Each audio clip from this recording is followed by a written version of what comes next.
كل الوقت اللي بتضيعه في الفلترة التقليدية في برنامج الإكسل ممكن تقلله جدا وتوفر على نفسك وقت ومجهود كبير.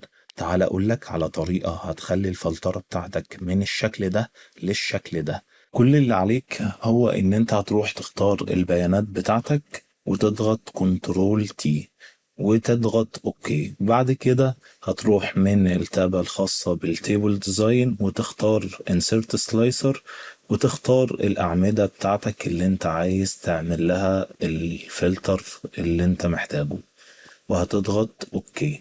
هتظهر عندك السلايسرز بتاعتك وهتبدأ تنظمها في مكان في الفايل بتاعك وترتبها، وهتلاقي السلايسر بدأت تسهل عملية الفلتر بتاعتك وبتختار البيانات بتاعتك بكل سهولة وبدون ما تروح لكل عمود وتعمل فلتر على العمود بتاعك بالطريقة التقليدية.